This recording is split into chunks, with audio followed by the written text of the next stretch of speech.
Parmaham, Darjeeling tea, champagne. You know, when you hear names like these, you just know you're getting something special, right? But the real secret to their power isn't just what's in the product. It's actually locked right into the name itself. Today, we're going to dig into the incredible legal and cultural force that protects these iconic labels. So let's just jump right in with a puzzle. You can get some absolutely fantastic sparkling wine from all over the world. California, Australia, you name it. But no matter how amazing it tastes, it can never legally be called champagne. So why is that? What makes that one little word so fiercely protected? Well, the answer is this really powerful concept called a geographical indication, or a GI for short. The best way to think about it is as a special kind of intellectual property that ties a product directly to its home.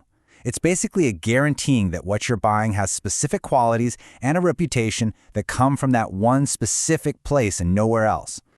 So you see, a GI is so much more than just a name on a bottle or a box. It's a direct link between a product and where it comes from. We're talking the climate, the soil, the water, and crucially, the traditional skills of the people who make it.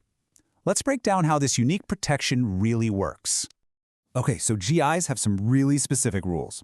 First off, it's a collective right. That means it belongs to all the producers in a certain region, not just one big company. And its entire value is based on the quality and reputation of that place. This next one is huge. It's not transferable. You can't just move your Parma ham operation to Texas and still call it Parma ham. It doesn't work that way. And because it's a community right, it can be renewed every 10 years, basically forever, protecting that local heritage for generations to come. And you already know so many of these, probably without even realizing it. Of course, there's Champagne, from its namesake region in France. Roquefort cheese, which legally has to be aged in very specific natural caves. Scotch whiskey, tequila, Parma ham.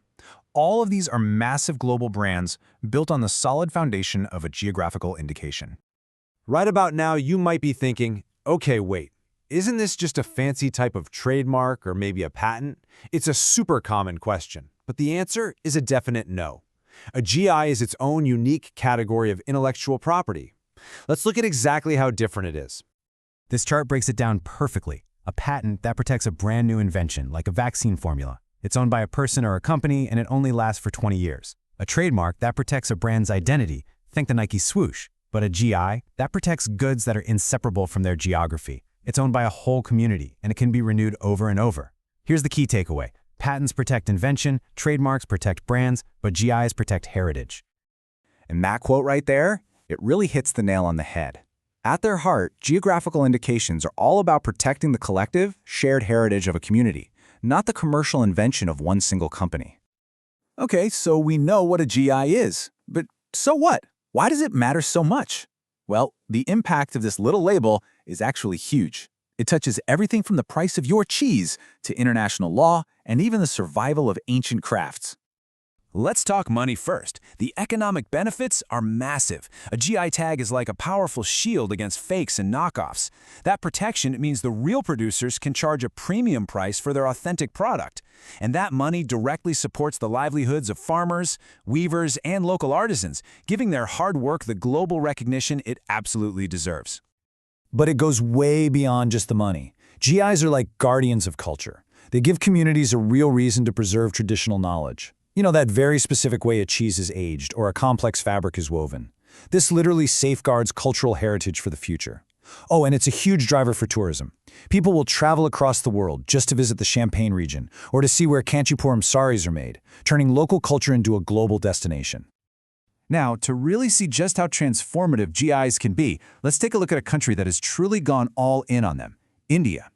With its incredible diversity of food, handicrafts, and agriculture, India is a fantastic case study of GIs in action.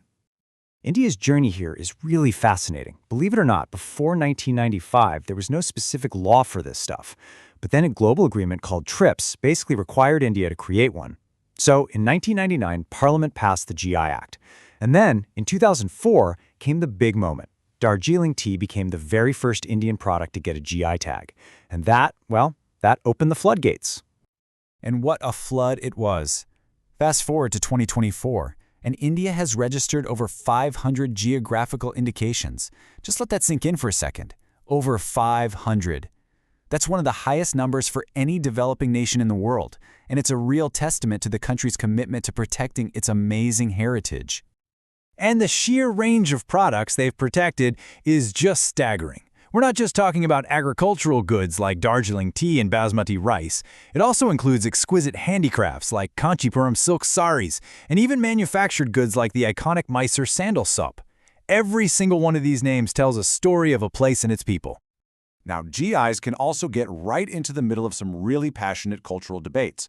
Take the famous Ruskala War. Two states, West Bengal and Odisha, both claimed to be the true origin of this beloved sweet. After a long, heated battle, the solution was actually pretty elegant. Both states got their own separate GI tags for their own distinct versions of Rasgulla. It's a fascinating outcome that shows how GIs can protect nuance and recognize that sometimes there's more than one side of the story. And make no mistake, India has taken this fight to the global stage, and won. It successfully stopped companies in Japan and Europe from selling fake Darjeeling tea. And in a really famous case, it fought back against a US company that tried to patent a type of basmati rice, successfully defending the name as a product that belongs to India. So as we've seen from France all the way to India, this isn't just some local issue. In today's global marketplace, protecting local heritage has become a major strategic tool for entire nations. GIs are a seriously powerful part of a country's global strategy. They boost the export value of unique products, helping them stand out in a crowded market. They build a nation's cultural brand, what people call its soft power. They can even support big national initiatives. And you better believe, they become critical, and often very contentious, points in major international trade deals. So the next time you see Darjeeling on a tea box or Roquefort on a cheese label, I want you to remember what you're really seeing. It's so much more than a name. It's a promise of authenticity. It's a shield that protects tradition. And it's an economic engine for the community that poured its heart into creating it. And that kind of leaves us with one final thought to chew on. In a world that is just dominated by mass production and generic goods, could it be that a product's most powerful, most valuable asset is simply its story? The unique, authentic, and irreplaceable story of where it comes from. What do you think?